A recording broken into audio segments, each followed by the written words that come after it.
8वीं कक्षा में पढ़ने वाले सभी विद्यार्थियों का हमारे चैनल सक्सेस फर्स्ट में हार्दिक स्वागत है। आज हम विज्ञान विषय का पहला पाठ लेंगे। पहला अध्याय है जिसका नाम है कृषि प्रबंधन या एग्रीकल्चर मैनेजमेंट। इसके अंदर हम मुख्य बिंदुओं को लेंगे। हमारे इस यूनिट के अंदर ये टॉपिक रहेंगे। पहला टॉपिक है फसल व प्रकार, दूसरा है कृषि पद्धतियाँ, तीसरा है फसल और पर्यावरण और चौथा है प्रोफेसर MS स्वामीनाथन। ये 4 प्रकार के टॉपिक हम इस पहले अध्याय के अंदर पढ़ेंगे। तो इसका हम पहला टॉपिक लेते हैं। पहला टॉपिक है फसल व प्रकार। सबसे पहले हम इस टॉपिक के अंदर फसल को पढ़ेंगे और फसल को पढ़ने के बाद फसलें कितने प्रकार की होती हैं वो पढ़ेंगे। देखिए, सबसे पहले हम फसल को परिभाषित करते हैं कि फसल क्या होती है। तो ये तो बहुत बड़ा क्षेत्र हो गया, बहुत बड़ा भूभाग हो गया। और जब बहुत बड़ी भूभाग या बहुत बड़े क्षेत्र के अंदर एक ही प्रकार के पादप उगाए जाते हैं, यानी कि फॉर एग्जाम्पल हमने यहाँ पे क्या उगा दिया, गेहूं उगा दिया। इस पूरे फील्ड के अंदर हमने क्या उगाया, गेहूं उगाया। अब आप समझ गए होंगे इसकी परिभाषा को कि एक बहुत बड़ा क्षेत्र या एक बहुत बड़ा भूभाग जिसमें एक ही प्रकार के पादप उगाए जाते हैं वो फसल कहलाती है, वो फसल कहलाती है। तो फसल की नॉर्मली और बिल्कुल आसान सी परिभाषा हो जाती है। अगर आप लिखना चाहो तो लिख सकते हो कि एक ही प्रकार के पादप जब एक बड़े क्षेत्र में उगाए जाते हैं तो उसे फसल कहते हैं, तो उसे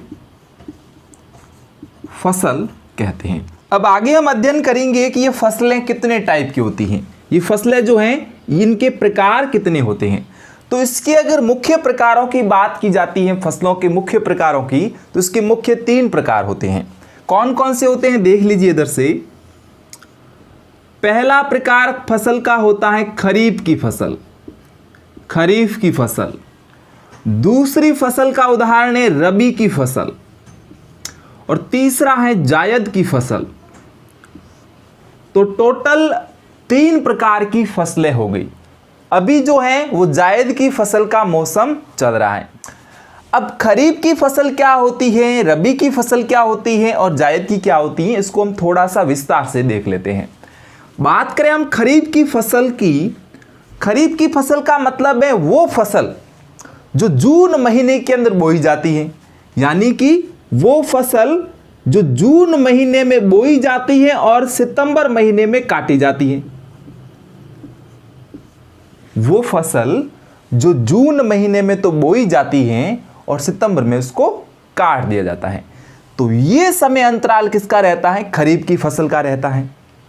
अब रबी की फसल का समझे। रबी की फसल का जो कार्यकाल होता है वो होता है अक्टूबर से लेकर फरवरी तक, यानी कि अक्टूबर, नवंबर, दिसंबर, जनवरी, फरवरी, 5 महीने इसमें याद रखने।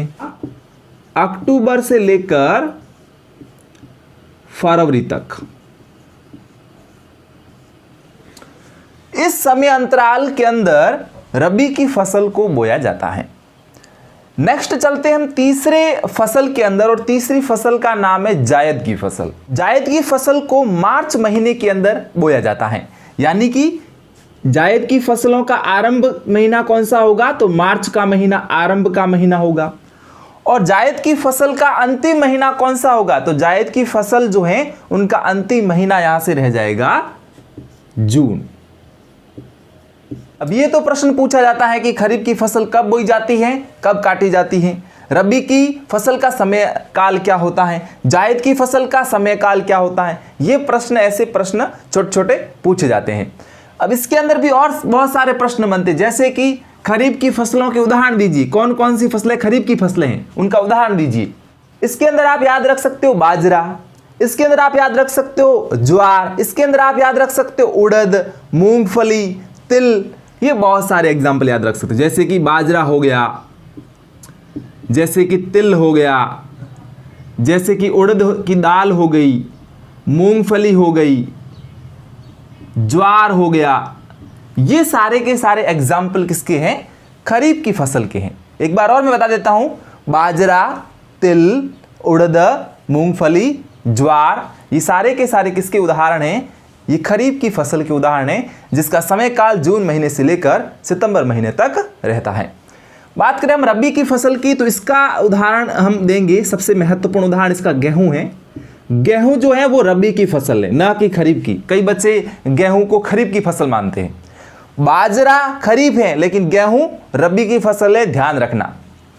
इसके बाद आप याद रख सकते हो जौ, चना, मटर और सरसों। ये आप ऐसे याद रख सकते हो कि गेहूं, जौ, चना, मटर और सरसों, ये जो है वो रबी की फसलें कहलाती हैं। और बात करें हम आखिर में जायद की फसल की, तो अभी का जो मौसम चल रहा है इसमें आपने तरबूज खाए होंगे, तरबूज के बाद आपने खरबूज भी खाए होंगे, लौकी खाई होगी, ककड़ी खाई होगी। तो ये एग्जाम्पल रहेंगे जायद की फसल के। तो आप एक बार और देख लीजिए, खरीफ की फसल जून से सितंबर, रबी की अक्टूबर से फरवरी, जायद की मार्च से जून। खरीफ के उदाहरण में बाजरा, तिल, उड़द, मूंगफली, ज्वार। रबी की फसल में गेहूं, जौ, चना, मटर, सरसों। और जायद की में तरबूज, खरबूजा, लौकी और ककड़ी। अब हमारे पास ये दूसरा टॉपिक है कृषि पद्धतियां या खेती के चरण।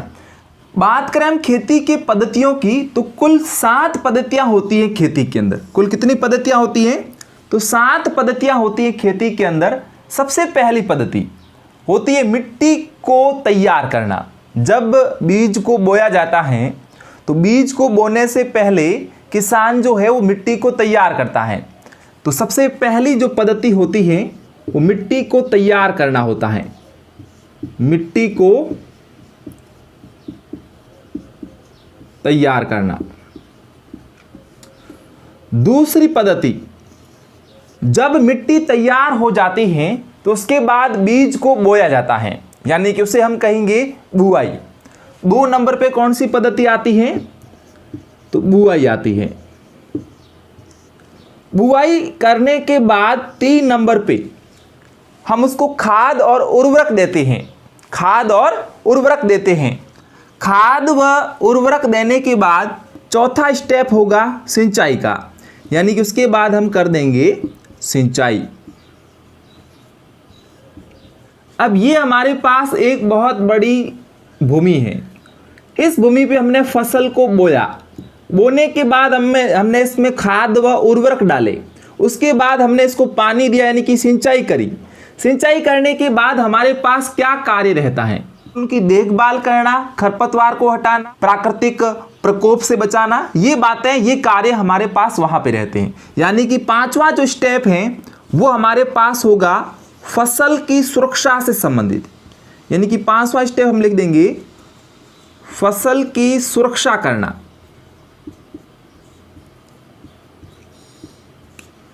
और जब हमने फसल की सुरक्षा कर दी तो फसल हो जाएगी बड़ी। बड़ी होने का मतलब फसल जो है क्या हो जाएगी? पक जाएगी। और पकने के बाद हम क्या करते हैं? कटाई करते हैं कि नहीं करते हैं? तो जो 6ठा स्टेप होगा वो होगा फसल को काटना। फसल को काटना, ये हमारा हो जाएगा 6ठा स्टेप। अब आगे चलते हम 7वें स्टेप के अंदर। फसल को हमने काट दिया, फसल से हमने अनाज निकाल दिया। अनाज निकालने के बाद हम उसका क्या करते हैं? जी हाँ, अनाज को काटने के बाद हम उसका कर देते हैं भंडारण।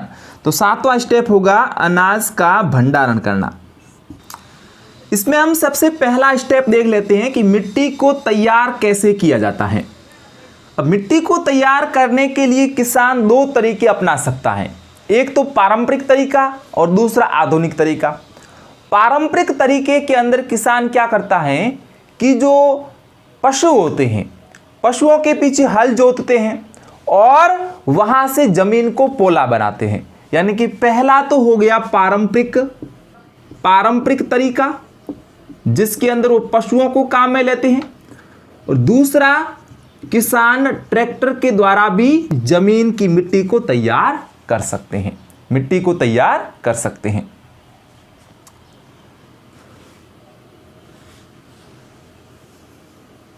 और दूसरे तरीके के अंदर किसान जो हैं वो ट्रैक्टर के द्वारा भी जो है मिट्टी को तैयार कर सकता है।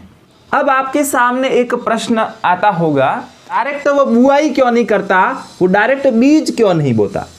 इसके पीछे का कारण समझिएगा कि मिट्टी को तैयार करने का अर्थ है जुताई करना। जुताई करने से होता क्या है कि मिट्टी जो है वो पोली हो जाती है। मिट्टी जो है वो पोली हो जाती है। मिट्टी पोली होने के कारण इसके कई फायदे हैं। मिट्टी के पोली होने से कई फायदे हो सकते, तो इनके क्रमवार आप फायदे देखना। पहला फायदा देखिए, जब सिंचाई की जाएगी तो पानी गहराई तक चला जाएगा, जिससे फसल की जड़ों को अधिक पोषण मिलेगा। दूसरी बात, अगर जुताई करते हैं या मिट्टी को पोला बनाया जाता है तो जो ह्यूमस की मात्रा है वो भी उलट पुलट होती है और वो सही तरीके से फसल को प्राप्त होती है। तो हम क्या कहेंगे, ह्यूमस की मात्रा सही तरीके से पौधे को प्राप्त होती है। तीसरी बात, जब मिट्टी पोली होगी तो जड़ें ज़्यादा गहराई तक चली जाएगी अंदर की तरफ। तो हम कहेंगे कि जो जड़ें हैं वो काफ़ी गहराई तक चली जाती हैं। किससे चली जाती हैं? जब हम मिट्टी को पोला बनाते हैं। तो कुछ बातें हैं जो आपको ध्यान रखनी है कि मिट्टी को सबसे पहले तैयार किया जाता है, यानी कि मिट्टी को पोली बनाई जाती है। कारण ये है कि सिंचाई करेंगे तो पानी गहराई तक जाएगा, ह्यूमस की मात्रा जो है वो बराबर बनी रहेगी, जड़ें गहराई तक चली जाएगी। तो ये कुछ बातें हैं जिसे आपको ध्यान रखना ज़्यादा जरूरी है।